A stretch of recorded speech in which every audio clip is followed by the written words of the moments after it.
சொன்னேன், நான் யாரையும் பார்க்கல, டிடிவி பாத்தீங்களா, ஓபிஎஸ் பாத்தீங்களா இல்லையா கொடுக்கவில்லை.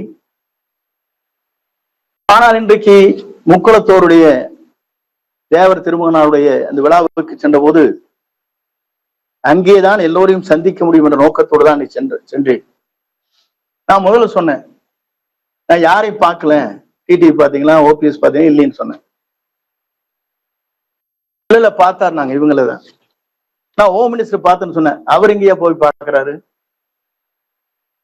நிதியமைச்சர் எங்க போய் பாக்குறாங்க? இங்க நிர்மா பெரியசாமி கூட பார்க்க முடியாது, அவர் எங்க போய் பார்க்கிறாங்க?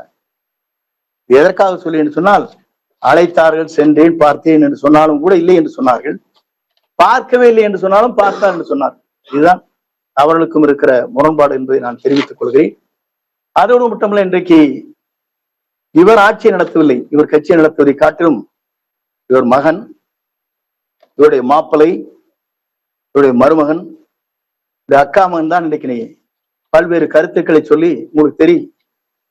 கால் உழுகிறது, போறது, நாளைக்கு பதவி எடுத்துன்னு சொன்னா அவங்களுக்கு போய் நேசிக்கிறது, இதெல்லாம் உங்களுக்கு தெரியாத ஒண்ணு இல்லை. நான் சொல்லவே வேண்டியதில்லை. பத்திரிகை நண்பர்கள் எல்லோரும் நாள்தோறும் பார்த்து கொண்டிருக்கிறீர்கள். இந்த நிலை நீடித்துக் கொண்டிருக்கிறது.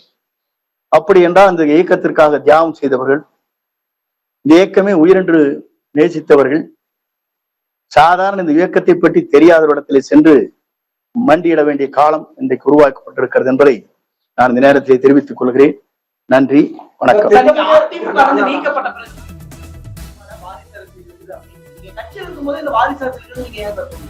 அன்னைக்கு சொல்லியிருந்தா அன்னைக்கு நீக்கிருப்போம். சரி, அப்படி என்றால் ஓபிஎஸ் உங்களுடைய தலைமை அலுவலகத்தை அடிச்சு உடைக்கிறாரு, பொதுக்குழுல அவர் நீக்கப்படுறாரு.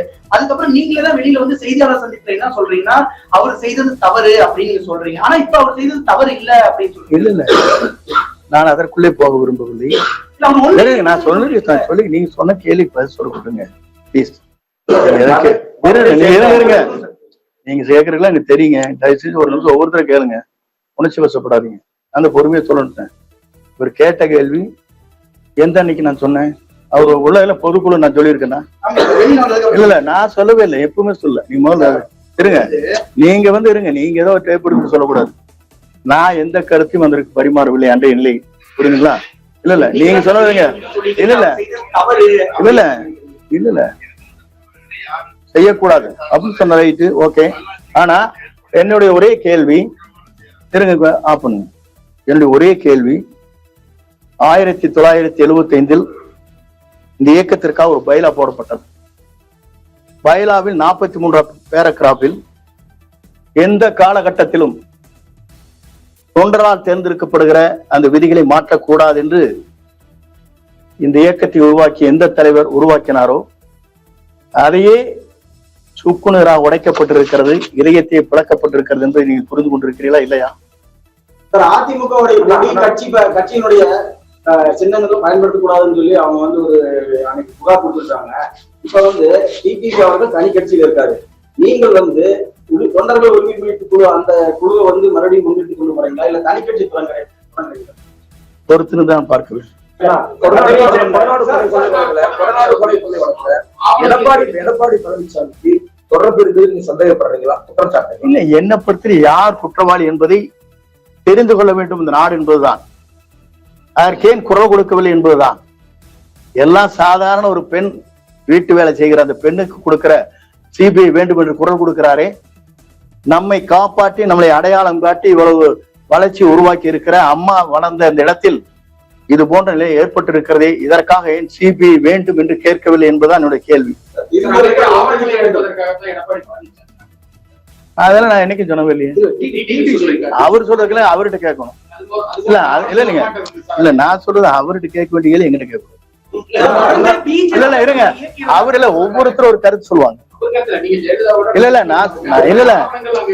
இல்ல நான் அந்த கருத்துக்குள்ளேயே போக மாட்டேன். நீங்க அவனை கேட்பீங்க, அவன் இருந்த நகை இருந்தன கேட்பீங்க, அதுக்குள்ள என்ன வேற இருந்தன கேட்பீங்க. இதுக்குள்ள நான் பதில் சொல்ல முடியாது. என்ன இருங்க, என்னை பொறுத்தவரையிலும் என்னுடைய கருத்துக்கள் மட்டும்தான் சொல்ல முடியும்.